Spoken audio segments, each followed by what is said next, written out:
Hello, everybody, and welcome back to our final match of the day for the Victory Road World Cup of Pokémon VGC, brought to you by Elgato, Metafi, and GG Tour. We are both so excited to be bringing you this last match, already for a bracket part that is decided at the moment. However, still two players, like I said before the break, they're both undefeated, both players that are definitely worthwhile to be featuring on this stream. And with those team previews, I think we'll be able to see something a little bit funkier this match than maybe some of the standard, Rinya Sun versus Rinya Moon we saw earlier in the day, but nice to always have quite a bit of variation between these teams and their team compositions.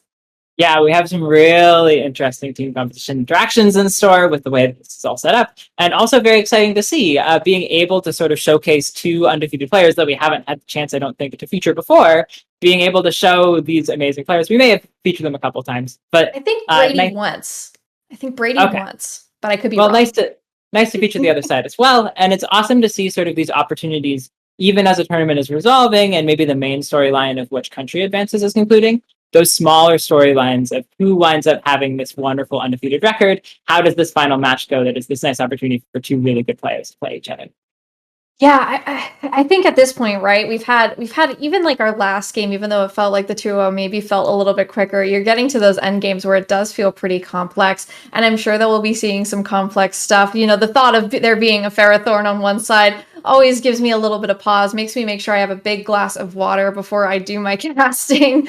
But I think with both of these players, there is definitely a lot to showcase between them. The Netherlands has still had an incredible run, even if they will not be moving on to the top 8. But for the United States to be moving on to the top 8, they are at least matching their result from last year. Also will give them the advantage of the next World Cup, that they will not have to go through that first group stage. So that is always something that when you make it onto this stage, you know that there is going to be a bit of a bonus in the year following, a little bit of extra time to scout, a little bit of extra time to prep, and maybe understand the meta a little bit more, seeing how certain countries may kind of be playing and facing off against each other. But if we want to go down to the breakdown between these two teams so far, see kind of what teams they have been using, see the scores, we'll be able to do that and take a look.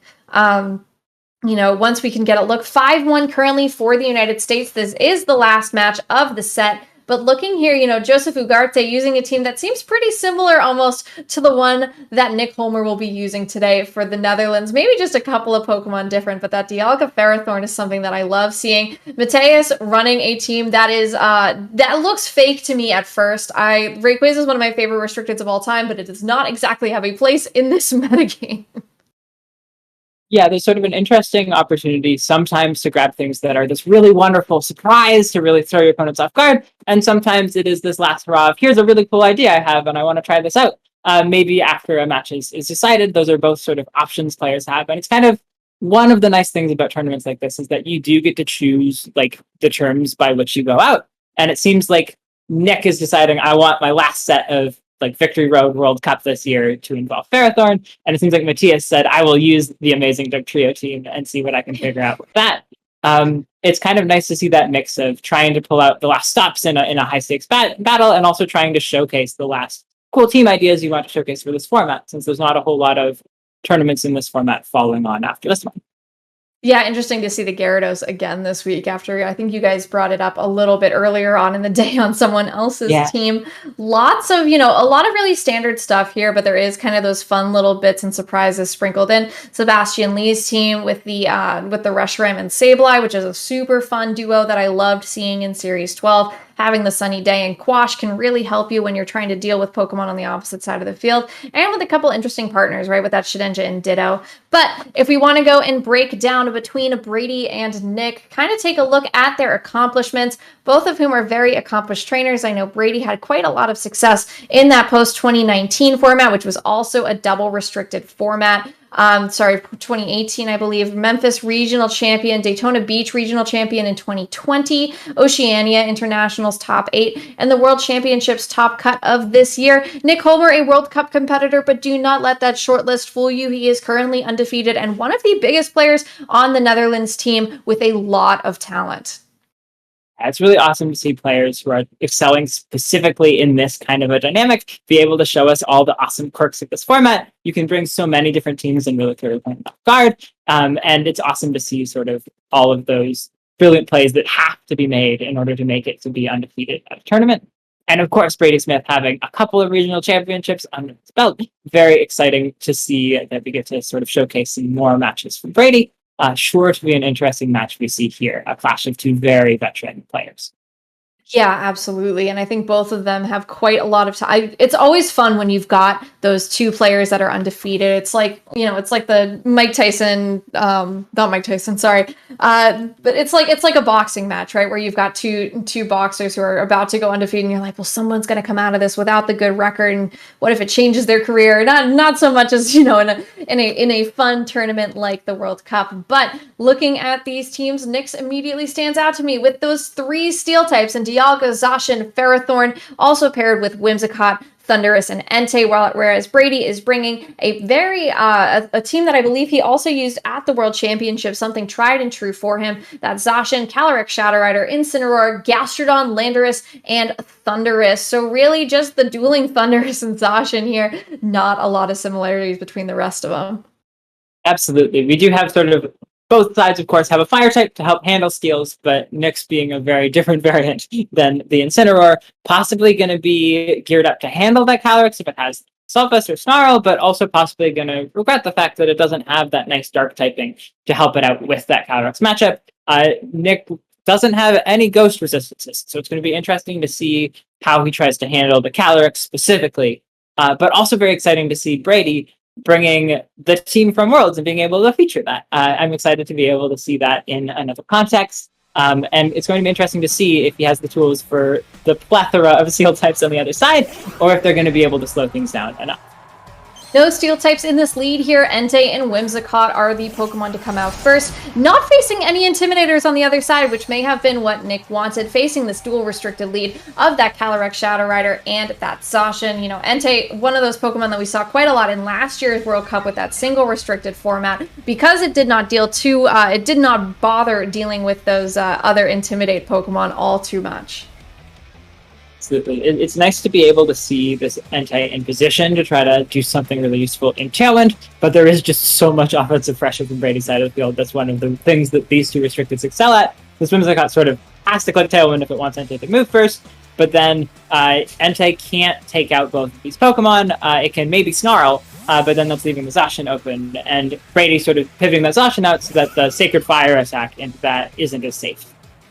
Whimsicott goes for that Tailwind, like you said, trying to keep their side of the field faster than this always oppressive Calyrex, but a Snarl coming out, dropping the special attack of both of these Pokemon. Definitely helpful with that Zacian off of the field now that you're getting it into two good special attackers. Calyrex goes for that Astral Barrage, though, right in retaliation onto both of these Pokemon. Still going to do a good chunk of damage onto them, not bringing down anything to a Focus Sash, though, and once again revealing those trusty leftovers hiding on that Gastrodon. It's tough that felt like the best way Nick could have gotten out of this turn. The Zacian didn't do anything, it switched, and you got the Snarl off. This Calyrex is doing less damage and took a bunch of damage. But it's so tough to see that a good turn for Nick is still taking almost half your health on both Pokemon, because this Astral Barrage is just so strong. We are going to see the Helping Hand, though. Maybe this Entei can take something out this turn.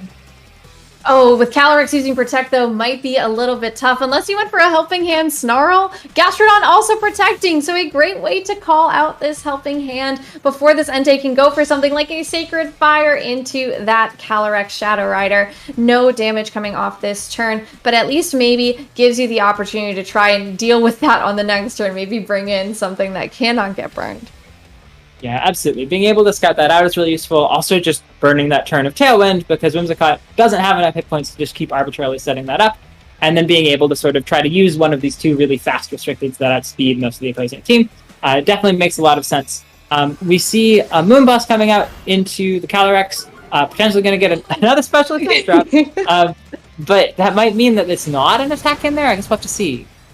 Sacred Fire, though, does target down that Calyrex. Enough damage for that knockout as well. I think that extra special attack drop was just a little bit of cheese on the whole thing. Gastrodon goes for the yawn, though, onto this Entei. Entei not going to probably want to stick around too much, but then you can get caught in that whole merry-go-round of yawn thanks to those Gastrodon on the opposite side of the field. And I don't believe Nick is somebody that maybe has Worry Seed on his Whimsicott, but maybe we'll find out.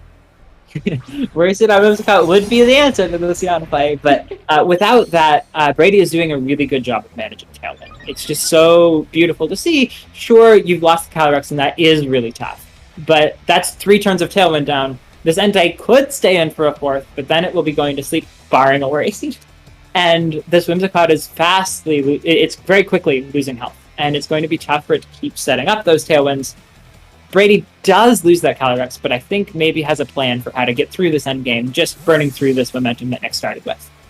Yeah, Entei switching out here, bringing in Nick's own Zacian, getting that boost thanks to that Intrepid Sword ability. You know, I think at that point too, right, like we can see the last Pokemon in Brady's party. We know that it's the Landorus, which is a great Dynamax option. I think the Gastrodon here is just such a pain to deal with. Charm being one of the moves shown on this Whimsicott, goes into the Zacian on Brady's side. Yawn from the Gastrodon into the Zacian on Nick's, making a lot of sense here. You have a pretty free Yawn into that slot. Tailwind does peter out, so if you want your Zacian to move faster, you're going to have to forego going for Charm on that next turn. Yeah, absolutely. A lot of trade-offs that Brady's making as opponent. Consider, you called it up before, that merry-go-round of Yawn. Sure, at some point they can choose to attack, but they will have to go to sleep. The Whimsicott could still Charm, but then it loses Tailwind. So this is just very well timed from Brady to make sure that you can make the most of the turns that you have. Yeah, Entei bringing itself right back out here. Gastro actually switching, so now Nick has at least a turn to chill out for a minute before actually being forced to take a bit of a nap. Landorus coming out, though, gets the Intimidate on the Whimsicott, won't matter onto that Entei thanks to the Inner Focus, and Whimsicott not exactly the biggest of physical attackers in VGC. Tailwind coming out, though, for the Whimsicott, boosting the speed once again on Nick's side. Zacian on Brady is actually going for a substitute here, which I think is a great way to continue to stall out these Tailwind turns. Such a brilliant play, too, with the Yawn pressure, making it hard to target into the Zacian and Tailwind petering out, to then say, there's no way Whimsicott goes for a Charm. And then be able to get that substitute up, where you're now totally protected from Charm and putting up a lot of pressure, even in Tailwind. This Entei's out there, and it could KO the Zacian, except now it can't really do much of anything, because Whimsicott can't break the substitute, but Entei would have to attack in just to break the sub, and it's going to take so much damage in turn. Really brilliant play from Brady that turn. Really positional Pokemon as well, as this Landorus switches out, bringing that Gastrodon back onto the field. Zacian protecting another turn of Tailwind, once again gone, giving Brady a great time to just get a little bit more, just to kind of focus on what he's going to be doing. Whimsicott's Moonblast does not target, goes into a Protect, so it does not get any damage off onto that substitute. Sacred Fire onto the Gastrodon, no burn, but does do a nice little bit of chip damage here, but that burn I think would have been very well suited onto a Pokemon like that Landorus. Looking at Nick's team, you have to wonder if that Ferrothorn is there, or maybe the Dialga. Like, there might not be a lot of options to do damage to Gastrodon unless you have exactly the right Pokemon on the field. And so not getting that burn is really tough, because it means you can't just wear down the Gastrodon. It will slowly leftovers recovery back everything. And we've seen how positional Brady's play has been so far. Really tough not to get everything you can out of the turns where you are able to land and attack. And then that Protect on Zacian maybe didn't seem like it did a whole lot, but it's really nice to be able to block the 2 Moonblasts that might have broken Substitute, whereas otherwise this Zacian would be in threat from Moonblast plus Sacred Fire onto the Zacian.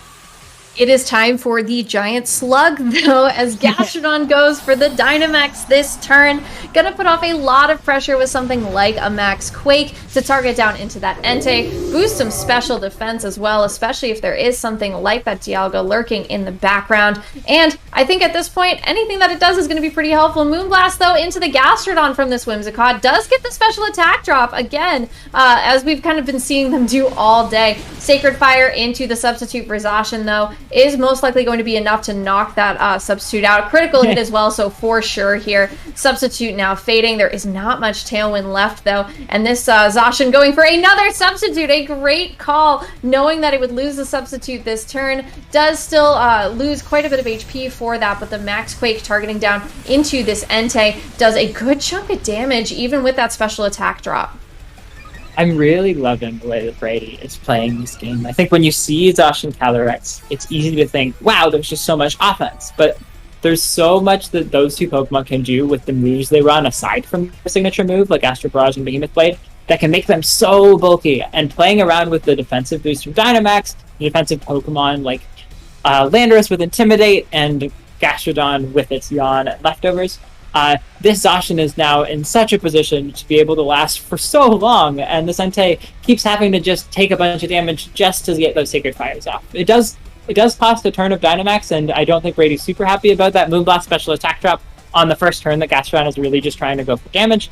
But being able to just have the substitute broken and immediately substitute again is so scary for Nick to try to figure out how to handle. Yeah, I almost wonder if Nick's last Pokemon is that Thunderous, right? And that's the reason he hasn't switched it in, just because it's most likely got no way to deal with this Gastrodon. Another Protect from this Zacian. This Zacian is just staying on the field. It is just timing out this Tailwind. Another Moonblast from the Whimsicott, maybe trying to fish for another drop, but does not get one. Sacred Fire into the Protect. It will not have a way to destroy the substitute on this turn. Max Hailstorm from the Gastrodon, going to target down into the Whimsicott, trying to stop any more output for Tailwind, just to keep Brady faster moving forward in the rest of this game. One thing I do appreciate, though, is that Nick has not felt the need to Dynamax yet, and I do like the defensive play of holding that Dynamax just a little longer. That's definitely going to be the key resource that Nick has for trying to close out this game. Brady's played this game to have so many more positions on the board, but there is definitely this timer that Gastrodon's used 2 whole turns of Dynamax to do like 30% to 2 different Pokemon. But Brady is still doing so much positionally. This Zacian is now behind a substitute. It's set up to be able to go first or maybe second with just the Zacian, depending on which one's faster. And you just KO'd the Whimsicott on the turn that Tailwind ended. It's just, there's so much going on from Brady's side. Brady is incredibly good at counting. He must be, because I haven't seen him click the move info thing once, for what I can remember. So I think he might just have these turns down counted incredibly well. And, you know, there's a lot of damage output that you can do here. A Max Quake is still going to boost your special defense, but it's going to do super effective damage to both of these Pokemon. A Behemoth Blade from your own Zacian, though, thanks to the Tailwind being over, you are now moving first, able to get this Entei off of the field before it can do something really annoying like burn you with a Sacred Fire or break your substitute, because now the Zacian on the opposite side of the field can still break your substitute with the Behemoth Blade, but that means that you're not targeting down the Dynamax Pokemon that is Gastrodon, which you can do more damage to, and it is going to be targeted into that substitute. So at least that'll break on this turn. The Zacian on Brady's side doesn't have a lot left in terms of HP. He can probably most likely get 1 more substitute up, but thanks to that hail damage as well, will not be able to get up 2. Max Quake going into the Zacian from this Gastrodon, just over 50% of the HP to that Zacian. Not going to be able to take another one of those, especially, even though you have used your last turn of Dynamax. Nick still has something in the back, though. He's got to be able to find a way to get a good, strong couple of turns of Dynamax on his side. Nick definitely has a huge challenge here, though, with Jess down to 2 Pokemon, and knowing that the Zacian on Brady's side is faster than his, or that there's a speed tie, means that the Zacian has a good chance of being able to go before anything that Nick could bring, and is going to be able to get off on more Behemoth Blade to be able to finish off the Zacian, or maybe a Sacred Sword into that Dialga. This Gastrodon also has been trying to stockpile these special defense boosts, so it is still an open question depending on how much hit points the Gastrodon has. With the double special defense, maybe it can still just stick around, and now that there's only 2 Pokemon, Yawn is no longer this switching game. Yawn is just Spore delayed by a turn. Yeah, right. I think if you're the Dialga and you go for that Dynamax, you go for some Max Wormwinds to lower the attack, you have at least got a free target into that Gastrodon slot. Maybe you go for the double target to try and stop something like a Yawn, and you let that Zacian be, even though the Zacian's still most likely going to knock out your own Zacian in the first place, because Zacian's under 50% HP. I think Brady has played this in a way that is so masterful in terms of playing that really positional game where you know that you have a lot to kind of be careful of. Zacian, though, going for a Protect on this turn from Nick's side. The Behemoth Blade from the Zacian on Brady's targeting into the Protect, will not get that knockout this turn. Max Steel Spike actually going to be the move choice here, targeting down into the Zacian on Brady's side. It is enough to get the knockout as well, so getting that extra defense boost is quite nice. You still have the opportunity to get yawned, though, as this Gastrodon still sits on the field, still looks incredibly happy to be here. Yeah, we're going to see if that Gastrodon does get to go for that yawn. And so this Dialga is going to have to find a really good way to make use of 1 more turn. Even if it has Max Lightning to try to keep itself awake, it can't use it, because I think it's just Landorus and Gastrodon in the back, unless I'm mistaken. And that means that this Dialga, there's no way to stop it from going to sleep. And so sure, you have all of these awesome tools, but this Landorus is here against 2 Steel types, and it does no Earthquake. And there's no way to necessarily stop Dialga from going to sleep. The Steel Spike boost might help for surviving, but it seems like Nick might really be counting on the Dialga to wake up. really quickly after this round ends. Or Nick was counting on it to not be Landers in the background to maybe have a max lightning opportunity, right? But with the 2 ground types on the field, that is completely negated. So now at this point, like you said, Dialga is going to be taking a quick little snooze. Gastrodon protecting here makes quite a lot of sense just to try and stall out the second turn of that Dynamax play rough. Targeting into the Gastrodon will not go through that protect itself. Landorus goes for the Earthquake, a great way to provide some synergy with your partner onto 2 Pokemon that don't want to be hit by Earthquake. Zacian instantly getting that knockout there thanks to the low HP it had from the chip damage earlier on in this match. Dialga still able to hang out here, still doing pretty comfortably. Max Wormwind will lower the attack of that Landorus as well, and is enough to get the knockout actually there too. A ton of damage coming off. So you're forcing this Gastrodon into a little bit of a weird spot, right? This Gastrodon, I think, can probably just click Protect, can probably go for some Ice Beams if it needs to, some Earth Powers if it needs to, and let this chip damage kind of collect as well onto this Dialga while you can at least hang out with your leftovers. It didn't look like Gastrodon was doing much for most of the game. It was like picking up crucial little bits of damage here and there, but it most seemed to just be cleaning up after Zacian, while Zacian had all the pressure. But setting up those special defense boosts is really putting in work now. Being able to have this end game where the Dialga doesn't get off a third Dynamax attack. It couldn't get that lightning off because of the Landorus in the back. And now being able to just slowly Earth Power away at Dialga. It's only going to survive for another turn. Maybe 2, it's not clear because it will lose Dynamax soon. And meanwhile, the Dialga has to wake up super early and crit through all those special defense boosts that Gastrodon has to be able to really do much of anything. That burn not happening on Gastrodon winds up being so important now because this Gastrodon has been on the field for many turns and gotten back so many hit points that this might have been a very different situation otherwise. Oh! First turn wake up though from that Dialga, gets the Earth Power off onto this Gastrodon. It's not enough to get the knockout, but it was a critical hit. So there is a lot riding here, but I still think that Brady is going to be able to get this knockout with the Earth Power on this Dialga. And it is, yeah, that is enough for the game to end. Another critical as well, just for the sake of it here. Brady, a great game plan, and really it shows why Gastrodon, even though it's not exactly the most powerful Pokemon, when you get it in Dynamax, it is a menace to deal with. If you don't have something like a Rillaboom on your team, and that Ferrothorn on Nick's team, if it is that Body Press variant, if it's not running something like Bullet Seed or Power Whip, you don't have a great Gastrodon answer. Yeah, definitely. That's the big question in front of Nick is how do I handle this Gastrodon? Maybe the answer is just get the Sacred Fire Burn when you attack it, because that would have worked. Then you would have won the game. Maybe the answer is like trying not to let it set up a whole Dynamax and have so much momentum. It felt like it was really enabled by all the attention Zacian was drawing. Substitute is sort of like a little bit like Follow Me in that like you can't let it sit there for too long or Zacian will just destroy your team. And I thought that was played really well, but definitely tough. It seems like with the right playing, Gastrodon can be just such a threat in so many different ways. And it's tough for Nick to figure out what tools he has that will be useful unless that Ferrothorn has Bullet Seed or Power. Yeah, I mean, and at that point, right, those are not exactly the most highly chosen moves for Ferrothorn at this point in the format, right? It was back in Series 3 when we saw that Ferrothorn kind of change to be the Body Press variant. With all those defense boosts, it was something that I remembered seeing right at the beginning of March, right before 2020's pandemic hit us, and it has still prevailed. There are still so many Body Press Pokemon in this game. Whimsicott Entei, though, will still be the lead here for Nick. Gastrodon Calyrex, so sending out this Gastrodon early, saying, I am not afraid. I am sending out this absolutely annoying little slug to put on pressure early.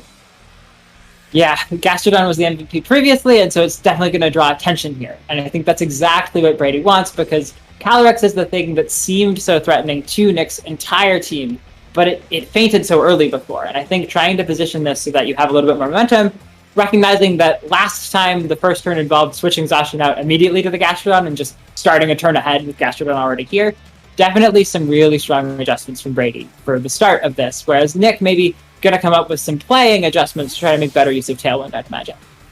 Yeah, trying to draw some attention away, bringing this Incineroar out here once again. The fake out pressure, pretty important from this Incineroar. Also, no chance of maybe dealing with something like a burn. A Snarl's not going to really bother you too much either, especially if that Entei goes for it this turn. Whimsicott clicking that Tailwind button, definitely making quite a lot of sense here, because that's something that you're going to want to have is that speed. Entei's Snarl will at least help with that Gastrodon, right? Doesn't do a whole lot of damage.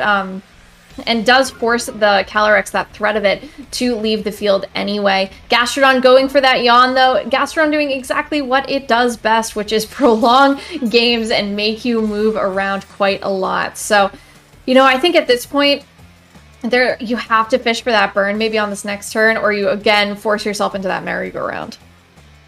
It's so tough to be able to figure out how to play around Gastrodon. Just starting a turn ahead on that yawn game against Brady's doing so much control of Tailwind so much more simply than he had to do before. Before there was so much complicated switching, and here you can sort of just force this Entei to go to sleep after this turn, or do the merry-go-round switches. We see that Sacred Fire coming out, like you predicted, Maeve.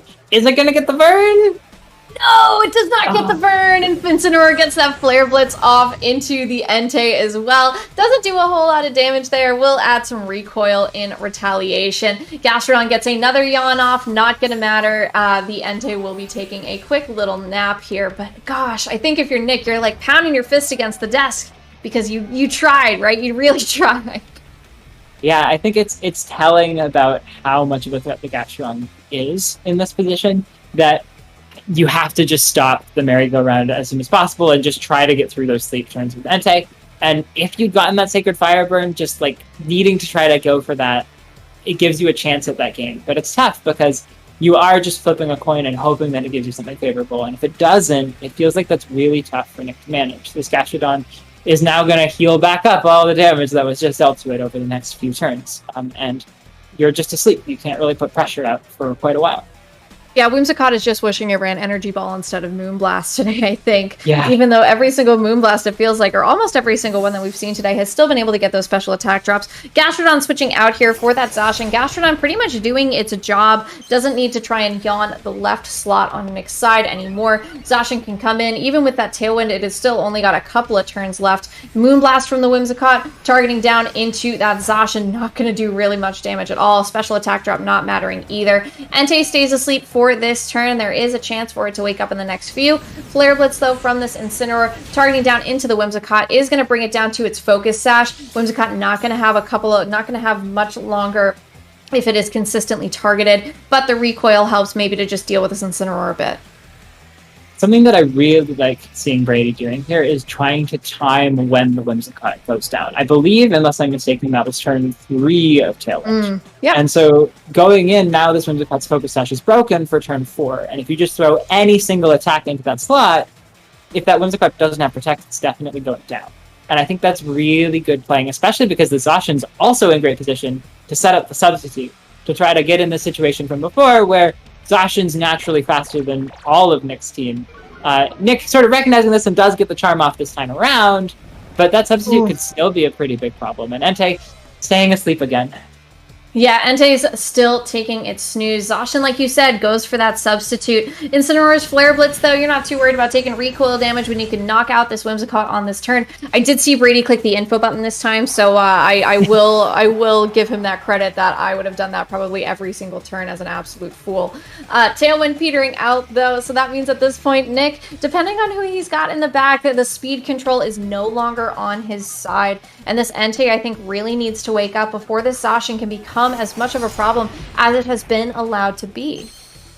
Getting that attack move off is huge. This is no longer the game-ending threat that it used to be. But it's still, if you let Zacian get 2 attacks off at -2, or -1, I suppose, that's almost as much as when it was at +1.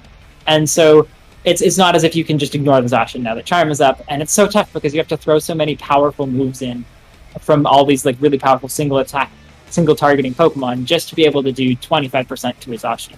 And that's really tough to see. So Brady's still doing a lot of positional games, and with Tailwind gone, this Zacian, it could also even just switch out at some point to get its attack back.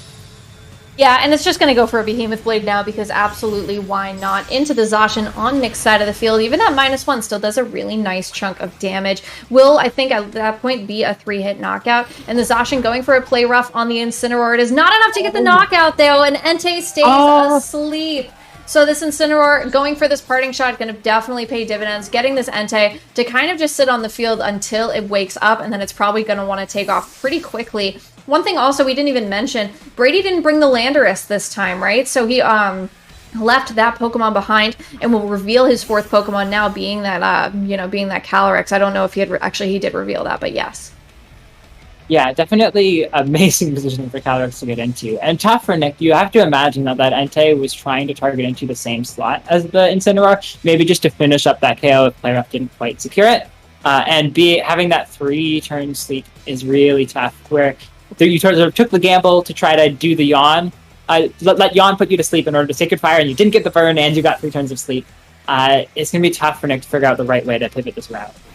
Yeah, and protecting that Zacian will at least prevent it from getting hit with an Astral Barrage on this turn. Will still hit into that Entei, but as long as this Entei maybe can handle it, which it does pretty comfortably, it's going to be nice because this Behemoth Blade from the Zacian on Brady's side, targeting into the Zacian on Nick's.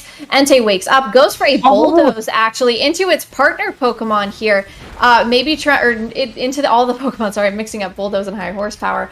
Bulldoze will be slowing the Pokemon down on the opposite side of the field, which is a really clever tactic. Not going to slow that Zacian down thanks to that substitute, but what a play.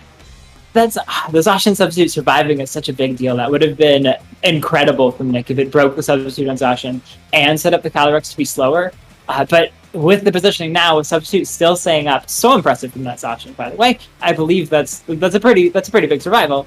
And also having that Incineroar still in the back because of that clutch survival before, this amazing shift in momentum that Nick had from this really wonderful tech is now not working out quite the way that he probably hoped.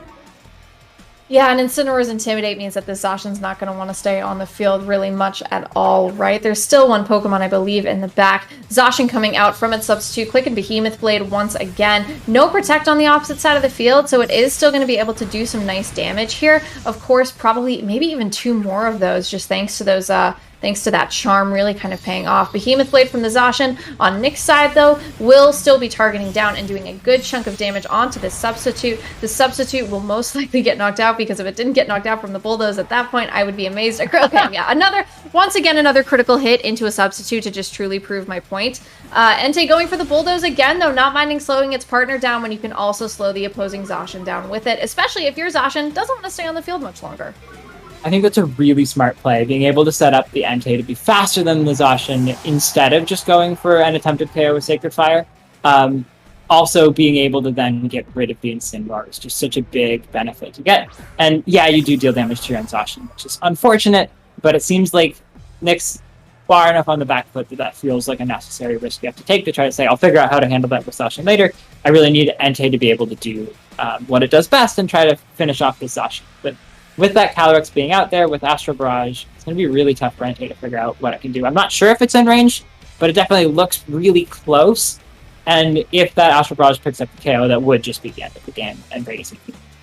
Yeah, I think we're, like, right on the cusp, right? Like, I think that Entei, it's tough, because I always see the snips, and then I'm like, wait, but that actually looks really close. But I think that this Entei may still be able to hang on for one more Astral Barrage, and then at least not provide that boost. If you protect with the Zacian or send your Zacian back, then you at least are not providing a boost on that end. Gastrodon coming out for the Zacian on Brady's side. Now that the Substitute's broken and has been charmed, not going to want to stay on the field much longer. The Zacian on Nick's side does go for the Protect. Calyrex Astral Barrage will not target through that, will still hit into this Entei. Entei just needs to hang on here and then maybe go for something like another Bulldoze or just some more damage. It is enough to knock it out. Okay, I was so close. I still feel like might have been right on that cusp there, and now that boost means that this Calyrex is going to be pretty nightmarish to deal with, especially with the fact that I don't think either of these trainers have used their Dynamax yet.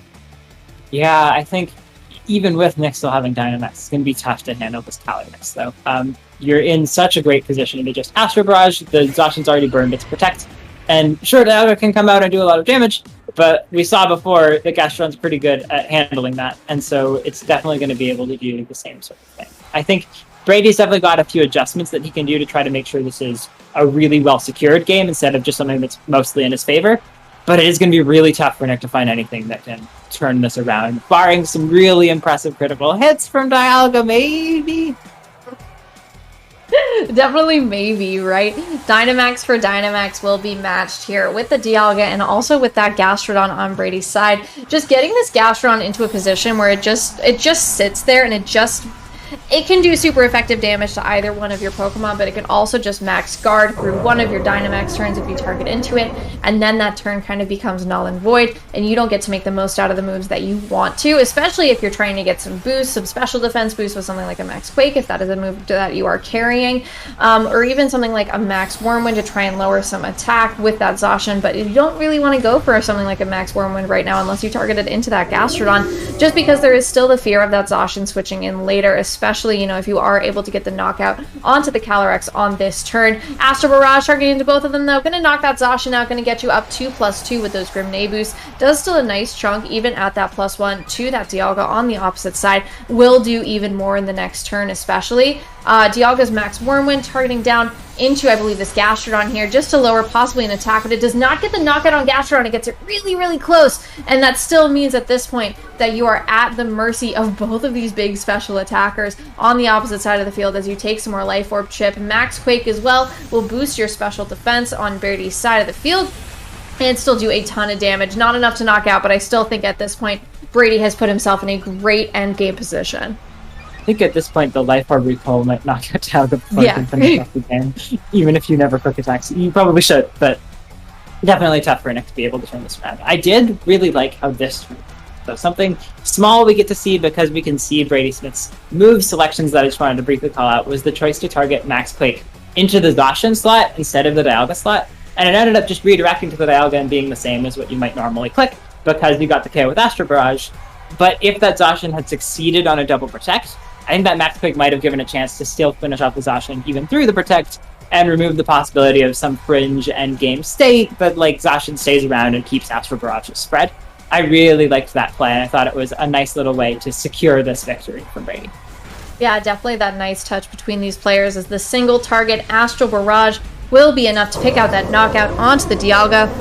And that at least means at this point, that is a great and dominant win for the United States. Brady Smith will keep his undefeated record to head into that top 8. And that means as well that they are currently, 6-1 over the Netherlands. US won last year in top 16 to El Salvador, but they lost to Spain, who were the champions last year. So they definitely have the opportunity to make a really deep run this year, maybe try and go all the way for those finals. But you've seen the competition and I have seen the competition today. It is incredibly tough. It is incredibly tense. So, there's still a couple of matches, right? There are still a couple sections of the bracket that have not concluded, but I still want to give you guys the rundown on what has. And if you kind of want to think about the bracket itself, currently I know that we've got the concluded one between Taiwan and Canada. Canada has still won. South Korea went 5-1 over Brazil, so they have concluded as well. Or there's still one more match, but they are almost concluded. Currently, the United States and the Netherlands 6-1. The other concluded match between Poland and Argentina, Poland has won 5-2. Still one more match between Thailand and Japan, but currently Thailand is up 4-2 from that. From those, and the rest of them, we still have 2 more matches left in each of those 3 other matches. So then we'll be able to possibly get a full and finalized bracket. But the place to check out that finalized bracket is going to be on our social medias. So if you guys want to take a look at all of the social media options we have for Victory Road and for the World Cup, you can follow us on our Twitter at VGC Victory Road, at the YouTube as well, Victory Road VGC for both the YouTube and Twitch, and with our Discord. But all of this information, including brackets, including all of those great layouts that you see between the 2 teams and the teams that individual Pokemon teams that the players will use, you can find at www.worldcupvgc.com. Make sure to check out all of the action there. You'll have the chance to see also this final, what the bracket actually looks like next time, because that so much is still undecided. So make sure to keep a close eye on those websites, and we'll be very happy to see you next week with top 8. Yeah, absolutely, right? That top 8 match is going to be really interesting. A huge shout out once again to our sponsors, Elgato, GG Tour, and Metafee. Big thanks for helping us get this massive tournament that has been so exciting as we get closer down to the wire. Only a couple of more weeks left. probably sad for me, pretty much. I always ended up getting pretty sad last year once it wrapped, knowing I had to wait a whole nother year for World Cup. But I think it'll be a great way to kind of lead us into the Scarlet and Violet era as we begin to get closer and closer to those new games releases. So guys, we will be releasing that bracket most likely tomorrow, I believe, on the Victory Road Twitter. Once everything has wrapped up, you will be able to see what teams have moved on to the top 8, and then we will be back on Friday of next week with more matches of those top 8 games. So do not keep your eyes away from any of Victory Road's social medias, and we will be back next weekend.